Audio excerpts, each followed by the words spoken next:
बाढ़ में डूबा ननद का दहेज, दांव पर लगी भाभी की जिंदगी। अरे बहू ले आई तू पकौड़े, कब से भूख लग रही थी, ला जल्दी परोस। वैसे आज किस किस चीज के पकौड़े बनाए हैं? आलू प्याज गोभी और साथ में पनीर के भी बनाए हैं। गोभी के पकौड़े तो मेरे फेवरेट हैं। वैसे भाभी आपने पुदीने की चटनी बनाई है ना, उसके बिना तो पकौड़े खाने का मजा ही नहीं आता। चटनी तो बनाई है लेकिन इस बार पुदीने की नहीं बल्कि मूंगफली की। पता है मेरे मायके में जब भी बारिश के मौसम में पकौड़े बनते थे ना तो साथ ही मूंगफली की चटनी जरूर बनती थी, तो सोचा आज वही बना दूं। वो तो तेरा मायका था और ये तेरा ससुराल है। अपनी मनमानी करनी हो ना तो अपने मायके में जाकर कर, अपने ससुराल में नहीं। जब इस घर में हमेशा पकौड़े के साथ पुदीने की चटनी बनती आई है तो तूने हिम्मत कैसे करी मूंगफली की चटनी बनाने की?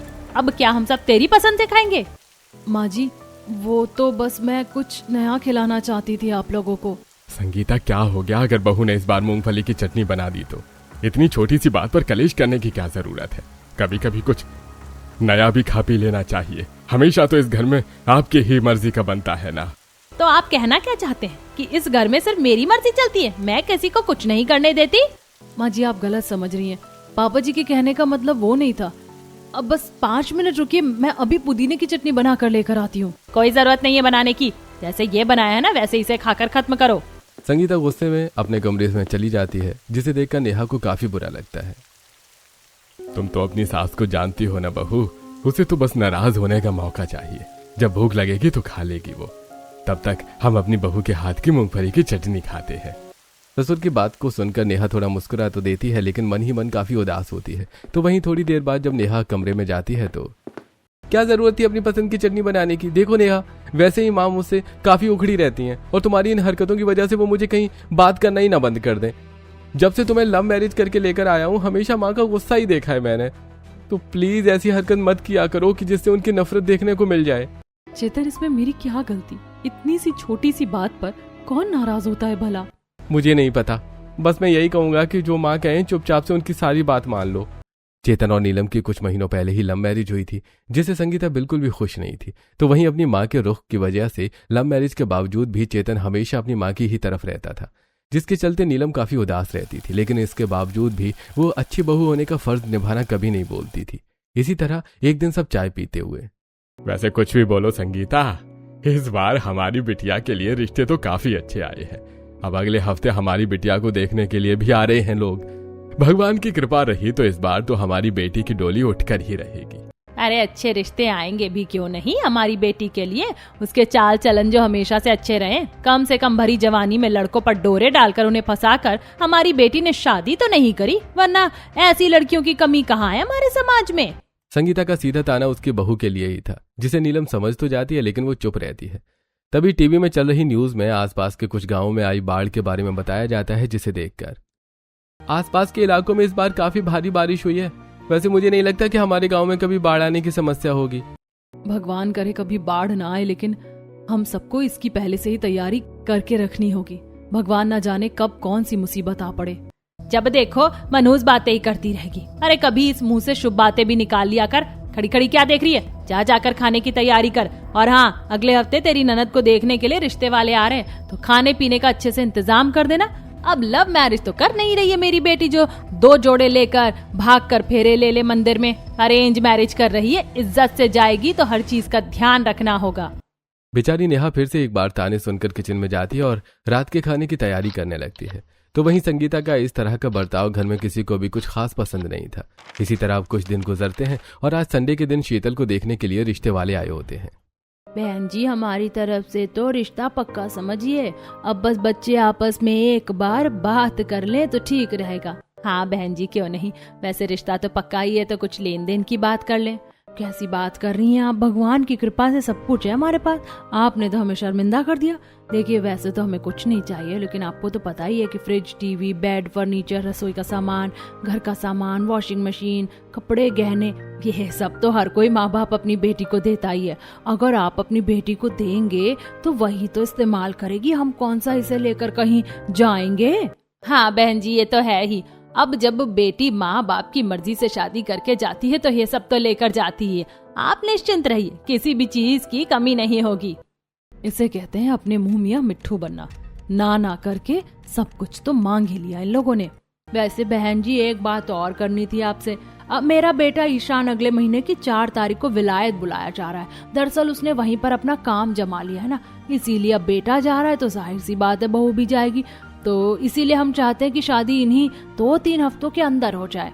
2-3 हफ्तों के अंदर शादी करना तो थोड़ा मुश्किल होगा। लड़के वाले तो फिर भी इंतजाम कर लेते हैं, लेकिन लड़की वाले ये तो आपको भी पता है। वो तो है बहन जी, लेकिन अब आप सोच कर बता दीजिए, वरना कुछ और भी रिश्ते हैं मेरे बेटे के लिए। अरे फिक्र मत करिए, हम इन 2-3 हफ्तों में इंतजाम कर लेंगे कुछ भी करके। पूरा परिवार दहेज और शादी को लेकर बात कर रहा होता है तो उधर छत पर ईशान और शीतल एक दूसरे को अपने बारे में बता रहे होते हैं। बस इतना ही है मेरे बारे में, तो आप भी कुछ अपने बारे में बताइए। वैसे यहाँ का मौसम अक्सर ही ऐसा रहता है या आज कुछ खास बात है? बारिशों के दिनों में अक्सर मौसम यहाँ ऐसा ही रहता है। वैसे माँ की बातों पर ज्यादा ध्यान मत देना, मैं उनसे पूरी तरह से अलग हूँ। वो तो बस माँ के सामने कुछ ज्यादा नहीं बोलते। शादी के बाद जब हम बाहर सेटल हो जाएंगे ना, तो आपको जैसे रहना है आप रह सकते हैं। मैं बहुत ओपन माइंडेड हूँ। शीतल को ईशान से बातें करके काफी अच्छा लगता है, तो वहीं नीचे इन दोनों के परिवार वाले इनका रिश्ता तय कर देते हैं और अब कुछ दिनों में सबसे पहले पूरा परिवार दहेज की तैयारियों में जुट जाता है। भाई साहब, जैसे पुराने जमाने में महाराजा महारानी के बेड हुआ करते थे ना, बिल्कुल वैसा ही बनना चाहिए। आखिरकार मेरी बेटी की शादी के दहेज का बेड है, कोई कमी थोड़ी ना होनी चाहिए। संगीता, तुम सारा सामान एक से बढ़कर एक बनवा रही हो। जरा ये तो सोचो कि शादी के बाद तुम्हारी बेटी विलायत में रहेगी तो ये सब तो उसके ससुराल वाले ही इस्तेमाल करेंगे। माँ बाप का काम तो दहेज देने का होता है। मेरी बेटी तो विलायत में रहेगी, लेकिन अब जब उसके ससुराल वाले इस दहेज को देखेंगे तब वो कितना खुश होंगे और हमारी बेटी के गुण गाएंगे। आप भी ना छोटी छोटी बातें नहीं समझते। संगीता बोली रही होती है कि तभी नीलम काम कर रहे मजदूरों के लिए चाय बनाकर लाती है। माँ जी, मेरे बड़े भैया है ना, उनका भी फर्नीचर का ही काम है। उन्होंने भी इस तरह की चीजें काफी बनाई हैं। हमारे घर में जितना भी लकड़ी का सामान है ना, सब भैया ने ही बनाया है। तो क्या चाहती है कि अब मैं तेरे भैया से सामान बनवाऊं? बस बातें बनानी आती हैं तुझे। ये नहीं हुआ कि भाई से कहकर मुफ्त में सामान बनवा दे कि कुछ पैसे तो बचे ससुराल वालों के। तुम कैसी बातें कर रही हो? उसके भाई की भी तो मेहनत लगेगी ना। बहू, तुम अंदर जाओ। हाँ, ये अंदर जाए और मुझे ताने मारो। पता नहीं ऐसा कौन सा लगाव हो गया बहू से जो पत्नी जहर दिखती है।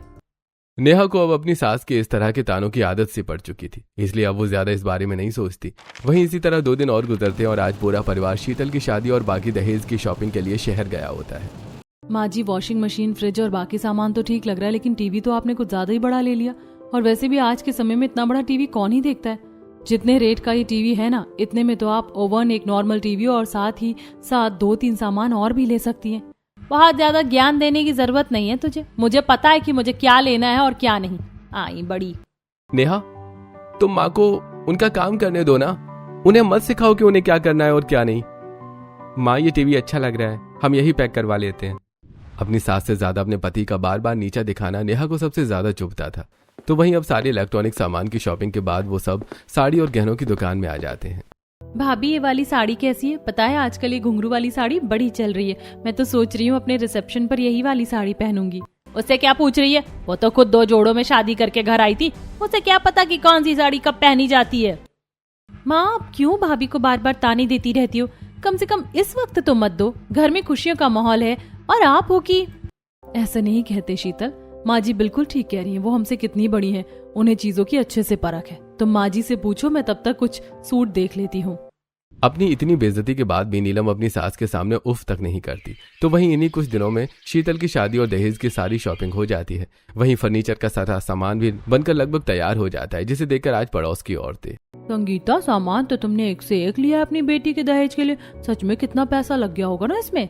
पैसों का क्या ही बताऊं, सुनीता बहन सालों से पैसे जमा कर रखे थे बेटी के दहेज के लिए, तो अब सब कुछ अच्छे से लगा कर ही तैयारी करी है। अब तो बस भगवान से यही प्रार्थना है कि शादी के बाद बेटी खुश रहे। तुम्हारा ठीक है संगीता बहन, जो खुद से ही सारे दहेज का इंतजाम कर दिया, वरना गांव में तो कुछ ऐसी सासें भी हैं जो बहू दहेज लाती है ना, वही बेटी के पल्ले बांध कर भेज देती है। अरे ना, हमारे अंदर ऐसी आदत नहीं है। जिसकी बेटी को जो मिला है वो उसके पास रहे तो ही सही है। और ऐसा हम करेंगे भी तब ना जब हमारी बहू कुछ दहेज लेकर आएगी। पता नहीं कौन से पत्थर पड़ गए थे मेरे बेटे की अकल में जो इसे प्रेम विवाह करके ले आया। मुझे तो ये जिंदगी भर नापसंद ही रहेगी। जब जब इसे देखती हूँ ना तो चिढ़ होने लगती है। घर तो घर, संगीता आज पड़ोस में भी अपनी बहू की बुराई फैलाना बंद नहीं करती। तो वहीं 1 से 2 दिनों में बाकी का सामान भी तैयार हो जाता है और अब संगीता गहने छोड़कर पूरा सामान घर के पीछे बने एक पुराने कमरे के अंदर रखवा देती है और बाहर से ताला मार देती है। लो, शादी से पहले सारा सामान तैयार हो गया। अब बस 3-4 दिन की शादी की रस्में, और जब बेटी विदा होगी तो यहीं से सारा सामान निकाल कर दे देंगे। ज्यादा परेशानी भी नहीं होगी, वरना घर के अंदर रखते तो मेहमानों की वजह से कितनी दिक्कत होती। वैसे मुझे बोलना तो नहीं चाहिए, लेकिन माँ जी, जिस कमरे में आपने दहेज का सारा सामान रखवाया है उस कमरे की दीवारें काफी ज्यादा कमजोर है, और आजकल तो इतनी बारिश हो रही है, कहीं अगर दीवारों और छत से टपक कर पानी अंदर आ गया तो सारा सामान खराब भी तो हो सकता है। वैसे बहू की बात में दम तो है, ऐसे तो हमारा ही नुकसान हो जाएगा, और अब हमारे पास इतना पैसा थोड़े ना है कि दोबारा से बेटी के दहेज का इंतजाम कर सके। वैसे ये कह तो ठीक ही रही है, दीवारें दोनों ही कमजोर है, लेकिन कौन सा इन 3-4 दिनों में गांव में भारी बारिश की वजह से बाढ़ आ जाएगी। इसकी बातों में आने से तो रही, जितना बोला जाए ना उतना किया कर। ये फालतू का ज्ञान देने की कोई जरूरत नहीं है। और इतने सालों से वो कमरा बना हुआ है, आज तक टूटा नहीं है, अब दहेज का सामान रखते ही टूट जाएगा क्या? और अगर आपको इतनी चिंता हो रही है ना तो ऊपर से तिरपाल डाल दो, कुछ नहीं होगा, सामान तो उसी कमरे में रहेगा। अखिलेश ज्यादा बहस न करते हुए चेतन के साथ मिलकर उस कमरे की छत के ऊपर अच्छे से तिरपाल बिछा देते हैं। तो वहीं आज जब चेतन कमरे में बैठा होता है तभी नीलम आती है। चेतन जी, मैं आपसे ये नहीं कह रही हूँ कि आप अपनी माँ से जाकर लड़िए, लेकिन माँ जी जब जब मुझे ताने देती हैं, बेइज्जती करती हैं, तब आप कुछ तो बोल सकते हैं ना इस मामले में। पापा जी और शीतल कितने सही हैं, वो हमेशा मेरा साथ देते हैं सिवाय आपके। क्या पता अगर आप 1-2 बार मेरा साथ दे दें तो वो मुझे ताने देना बंद कर दे और मैं भी थोड़ा खुश रहूं। तुम तो ऐसे कह रही हो जैसे माँ तुम पर अत्याचार करती हैं। अरे वो हमसे बड़ी हैं तो उनकी बातें सही होंगी। अब मुझे तुम्हें लेकर तो उनसे कोई बहस नहीं करनी है। अगर यही सब करना था तो क्यों करी मुझसे शादी? शादी से पहले तो कितने वादे किए थे कि मैं तुम्हारा हमेशा ख्याल रखूंगा, साथ दूंगा, कोई भी मुझे कुछ बोलेगा तो आप उसे जवाब देंगे, और अब देखो सब कुछ बदल सा गया। कभी कभी तो लगता है कि तुमसे शादी करके गलती कर दी मैंने। अरे लव मैरिज के बाद कौन सी बहू सास के ताने नहीं सुनती है? तुम इकलौती थोड़े ना हो, अगर 4 बातें माँ ने सुना भी दी तो सुन लो। अपने घर में अपनी माँ से बातें नहीं सुनती थी क्या? सुनती थी, लेकिन इस तरह की बातें नहीं। कभी कभी तो ऐसा लगता है कि इस घर में मेरा कोई अपना है ही नहीं। नीलम सीधा रोते हुए छत पर चली जाती है। तभी कुछ ही देर में शीतल भी नेहा के पीछे पीछे छत पर आती है। सॉरी भाभी, माँ की वजह से आपको कितना सब कुछ सहना पड़ रहा है। 6 महीने हो गए आपको इस घर में आए हुए, लेकिन एक दिन भी मैंने आपको दिल से खुश नहीं देखा। माँ की डर की वजह से भैया आपका सपोर्ट भी नहीं कर पाते, उनकी तरफ से मैं माफी मांगती हूँ। नहीं शीतल, इसमें तुम्हारी कोई गलती नहीं है, शायद मेरी किस्मत में ही यही लिखा हो। खैर छोड़ो ये सब, कल से तुम्हारी शादी की रस्में शुरू हैं। इस तरह परेशान नहीं होते, वरना शादी के दिन चेहरा कैसे चमकेगा। चलो तुम्हारी रस्मों की तैयारी करते हैं। भाभी आप बहुत अच्छी हैं, देखना एक दिन माँ और आपके बीच में जो भी मनमुटाव है ना वो हमेशा हमेशा के लिए खत्म हो जाएगा। शीतल की ऐसी बातें सुनकर नेहा थोड़ा मुस्कुरा देती है। तो वहीं अगले दिन से शीतल की शादी की रस्में शुरू हो जाती हैं और आज शीतल की हल्दी की रस्म होती है, जिसमें नीलम भर भर के अपनी नंद को हल्दी लगाती है। अरे भाभी बस, लगता है सारी हल्दी आप ही लगा दोगी। क्यों ना लगाऊं, मेरी इकलौती नंद की हल्दी है, सबसे ज्यादा हल्दी मैं ही लगाऊंगी। तभी घर में मौजूद मेहमानों में से किसी एक बच्चे ने टीवी ऑन कर दिया था, जहां टीवी पर आसपास के इलाकों में बाढ़ और जिस गांव में नीलम रह रही थी उस गांव में भीषण बारिश के आसार दिख रहे थे। ये देखकर नीलम संगीता के कमरे में जाती है। क्या हो गया तुझे, इतनी जल्दबाजी में क्यों आई है? सब ठीक तो है? माँ जी अभी टीवी में देखा, आसपास के इलाकों में बाढ़ का माहौल छाया हुआ है और हमारे गाँव में भी भारी बारिश की आशंका है।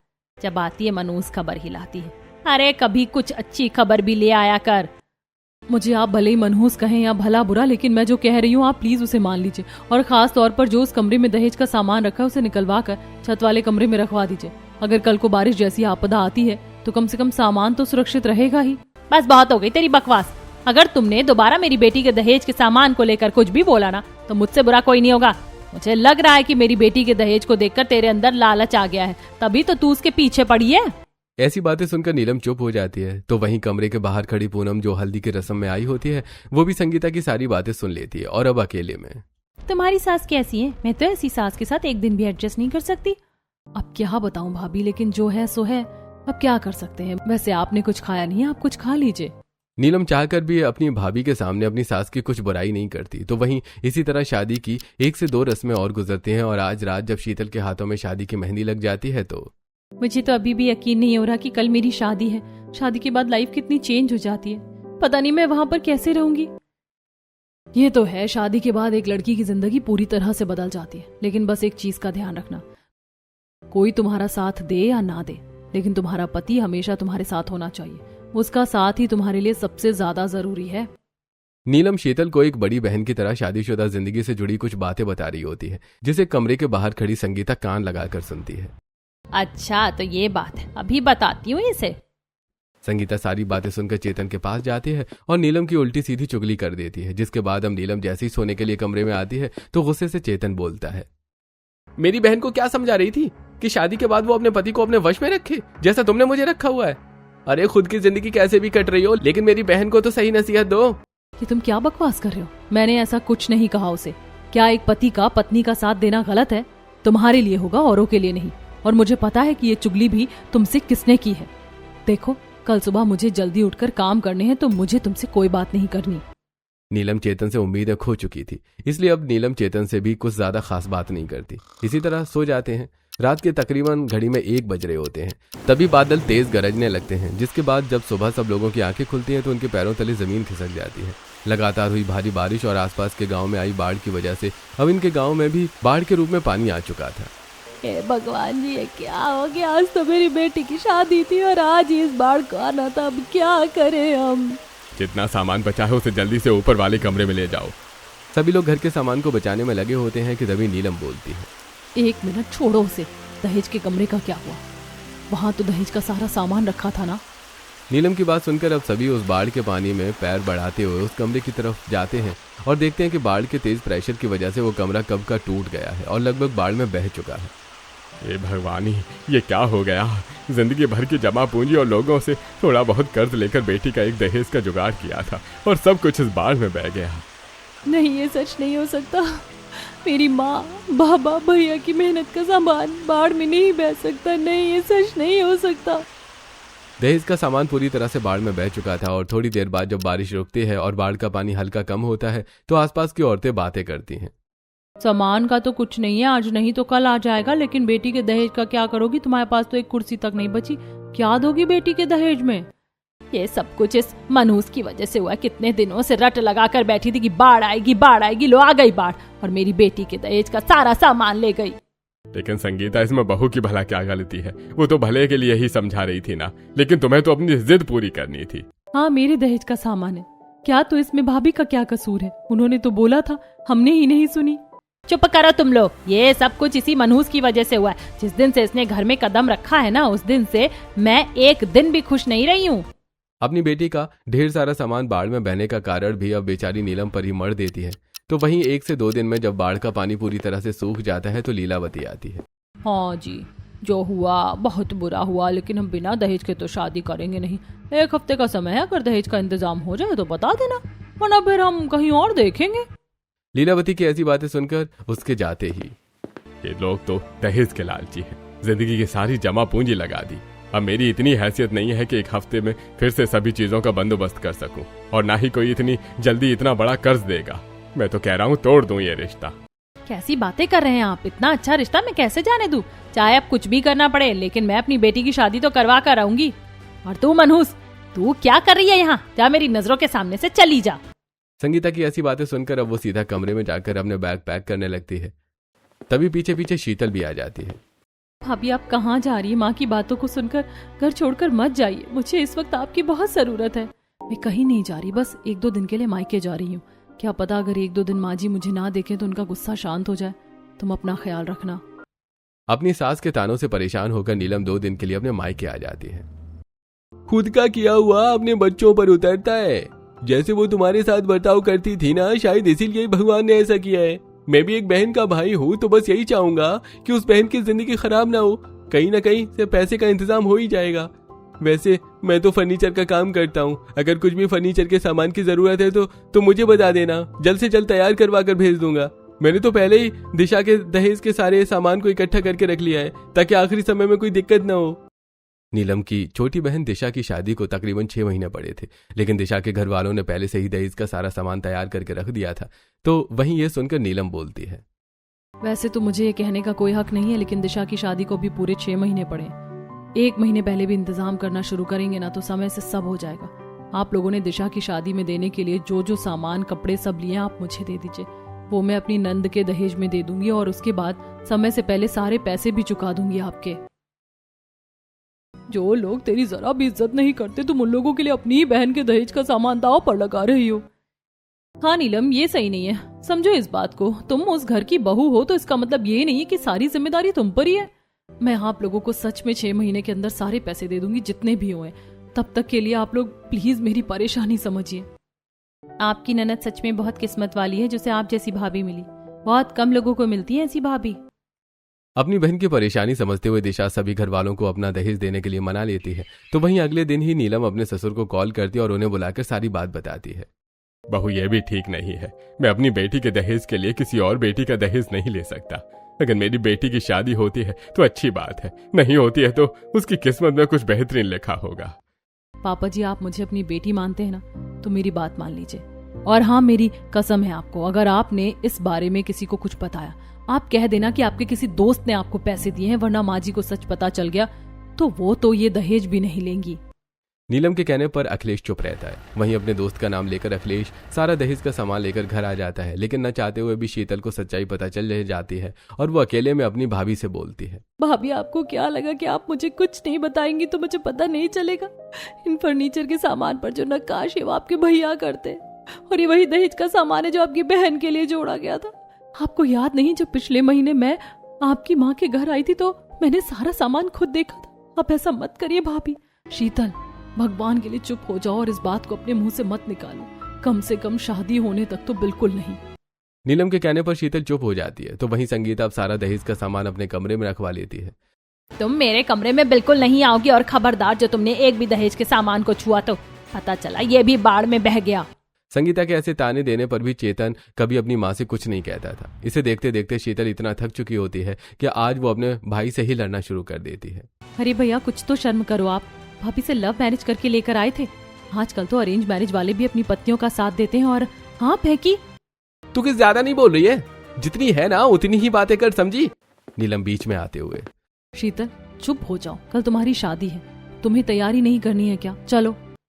नीलम बड़ी मुश्किल से शीतल को वहां से ले जाती है। इसी तरह ये दिन भी गुजरता है और अगले दिन जहां बाहर मंडप सजा होता है तो वहीं नीलम अपने हाथों से अपनी इकलौती नंद को तैयार कर रही होती है। तुम तो सच में किसी गुड़िया की तरह लग रही हो, बहुत सुंदर लग रही हो। काला टीका तो लगना बनता ही है। हाय मेरी बिटिया, कितनी प्यारी लग रही है। पता है, बरसों से अरमान था कि तुझे इस तरह शादी के जोड़े में देखूं। आज जाकर दिल को ठंडक मिली है।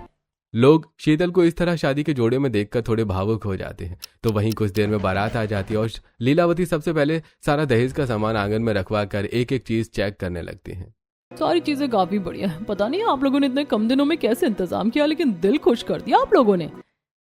लालची लोग दहेज के, एक तो पता नहीं इन लोगों ने 3-4 दिन में इंतजाम कहाँ से कर लिया दहेज का, और ऊपर से इस लालची औरत को देखो। इसकी हरकत को देखकर घर में मौजूद सभी मेहमान और पड़ोसी उससे मुंह बनाने लगते हैं। वहीं थोड़ी देर में शीतल भी मंडप में आकर बैठ जाती है। विधि विधान से शादी की सारी रस्में चल रही होती हैं कि तभी अचानक आसमान में बादलों में बिजली कड़कनी शुरू होती है और देखते ही देखते तेज बारिश शुरू हो जाती है। और एक बार फिर इस तेज बारिश की वजह से धीरे धीरे आसपास पानी इकट्ठा होना शुरू हो जाता है। नहीं, फिर से ऐसा नहीं हो सकता है। भगवान, क्या दुश्मनी है तुझे मेरी बेटी की शादी से। भगवान को बाद में कोस लेना, पहले दहेज का सामान घर के अंदर रखो, वरना पता चले ये भी बह के पानी में भर गया। इससे पहले ज्यादा बाढ़ का पानी इकट्ठा होता लगभग सारा सामान घर के अंदर आ चुका था। लेकिन तभी संगीता देखती है कि एक संदूक जिसके अंदर सारे कपड़े हैं बहता चला जा रहा है। हे भगवान, और उसमें तो गहने और भारी कपड़े हैं, वो कहाँ बहता जा रहा है? अरे कोई तो संदूक को पकड़ो। एक बार फिर से मैं अपनी मेहनत के दहेज को इस तरह बाढ़ के पानी में नहीं बहता देख सकती। बाढ़ के पानी की वजह से किसी की भी हिम्मत नहीं हो रही थी कि वो उस संदूक को पकड़ सके। लेकिन नीलम इस बार अपनी नंद की शादी के दहेज को यूं बाढ़ में बहता नहीं देख सकती थी, इसलिए वो बिना अपनी परवाह किए सीधा उस बाढ़ के पानी में कूद जाती है और लगभग संदूक को पकड़ ही लेती है। ये भगवान, भाभी ये क्या किया आपने? अरे पापा, भैया जल्दी से भाभी को बचाइए। जैसे तैसे कर उस संदूक को पकड़ तो लेती है कि तभी उस बाढ़ के पानी में बहता हुआ बड़ा सा पत्थर जाकर नीलम के सिर पे जा लगता है, जिससे उसके सिर से खून बहना शुरू हो जाता है। इससे पहले कि नीलम बेहोश हो जाती कि तभी चेतन और शादी में आए नीलम के भाई आशुतोष जल्दी से नीलम और संदूक तक पहुंच जाते हैं और उसे सुरक्षित घर तक ले आते हैं। भाभी के सिर से तो काफी खून निकल रहा है, मैं अभी फर्स्ट एड बॉक्स लेकर आती हूँ। शीतल जल्दी से फर्स्ट एड बॉक्स लेकर आती है और नीलम के सिर पर दवाई लगाकर पट्टी बांध देती है। तभी कुछ देर में नीलम को भी होश आ जाता है, जिसे देखकर किसने कहा था हीरोइन बनकर बाढ़ के पानी में कूदने के लिए? चलो एक काम तो अच्छा हुआ, कम से कम संदूक तो बच ही गया। हाँ समधन जी, जरूरी सामान तो इसी संदूक में था। अब दहेज का सामान भी पूरा है और सब ठीक भी है, तो मैं तो कह रही हूँ कि घर के अंदर ही फेरे ले लेते हैं। इससे पहले सभी लोग अंदर फेरों की तैयारी करते कि तभी शीतल गुस्से से, आप लोगों ने सोच भी कैसे लिया कि मैं शादी करूंगी? मेरी शादी मेरी भाभी की जान से बढ़कर नहीं है और मैं ठोकर मारती हूँ ऐसे दहेज पर जो मेरी भाभी की जान लेने पर उतर आए। दिमाग तो नहीं खराब हो गया है?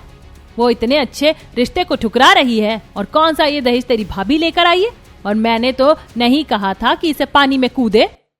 कभी तो आपने सही बोला, चाहे अनजाने में ही, ये दहेज भाभी ही लेकर आई हैं।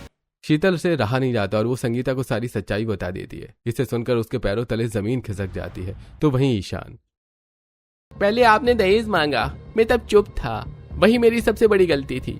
बाढ़ में सब कुछ बहने के बाद भी आपने इन लोगों से दहेज मांगा और भाभी ने इतनी मुश्किल से दहेज का सामान इकट्ठा किया। माँ, शादी के बाद मुझे विलायत में रहना है, तो वहाँ क्या ये फ्रिज, टीवी, बेड, फर्नीचर नहीं होगा? अगर आप दहेज लेंगी तो मैं शादी नहीं करूंगा, जिंदगी भर कुंवारा रहूंगा। माँ के खिलाफ पुलिस कंप्लेन कर दो, सारा दहेज का भूत उतर जाएगा। ये आप लोग कैसी बातें कर रहे हैं? ना बाबा ना, मुझे कुछ नहीं चाहिए। समधन जी, आप अपना सारा दहेज अपने पास ही रखिए, हम बस बहू को ले जाएंगे। जिस बहू को तुम हमेशा ताने देती रही ना, उसी बहू ने अपनी बहन की शादी न सोचते हुए तुम्हारी बेटी की शादी का पहले सोचा और सारा दहेज लाकर रख दिया। और क्या चाहिए तुम्हें संगीता? अगर यहाँ मेरी बहन को यही सब झेलना है ना, तो इससे अच्छा है कि मैं उसे अपने साथ घर ले जाऊं। अरे सबसे ज्यादा दुख तो मुझे चेतन को देखकर होता है। तुम्हारी बहन का पति, जो उसे सिर्फ 1 महीने से जानता है, अपनी माँ के खिलाफ जाकर उसका साथ दे रहा है। और तुम तो मुझसे वादा करके ले गए थे ना कि उसे जिंदगी भर खुश रखूंगा, कभी आंखों में आंसू नहीं आने दूंगा। कहाँ गई वो सब बातें? सारी सच्चाई सामने आने पर अब संगीता और चेतन दोनों को ही अपनी गलती का एहसास होता है। बहू, जब से तू इस घर में आई थी तब से तू मुझे ना पसंद थी, सिर्फ इसी कारण से कि तू मेरी पसंद से नहीं आई थी। लेकिन अब लगता है कि अगर मैं अपनी पसंद की भी बहू लाती ना, तो वो भी ये सब नहीं कर पाती जो तूने किया। गलती तो मेरी है, कितने वादे करके तुम्हें इस घर में लाया था कि खुश रखूंगा, लेकिन माँ के डर की वजह से कभी तुम्हारा साथ नहीं दे पाया। मुझे माफ कर देना नीलम, अब मेरे लिए सबसे जरूरी तुम ही हो और मैं हमेशा तुम्हारा साथ दूंगा। अपने पति और सास की बातें सुनकर नीलम काफी खुश होती है, जिसके बाद अब घर के अंदर ही फेरों की तैयारी शुरू हो जाती है और अब शादी के बाद आखिरकार शीतल अपनी ससुराल चली जाती है। तो वहीं इसी तरह हफ्ता भर गुजरता है और बाढ़ की परेशानी भी खत्म हो जाती है। और आज नीलम जब रसोई में पकौड़ी चटनी की तैयारी कर रही होती है, तभी संगीता आती है। अरे बहू, किस चीज की चटनी बना रही है आज तू पकौड़े के साथ? माँ जी, वो पुदीने की बना रही थी, आपको पसंद है ना? आज हम तेरी पसंद की चटनी खाएंगे, वो भी मूंगफली की, लेकिन मैं बनाऊंगी अपने तरीके से। धीरे धीरे संगीता के बर्ताव में आ रहे बदलाव को देखकर नीलम काफी खुश होती है। वहीं चेतन भी अब अपनी बीवी का पूरा साथ दे रहा था और बाकी का जीवन नीलम भी अपने ससुराल में हंसी खुशी रह पाती है।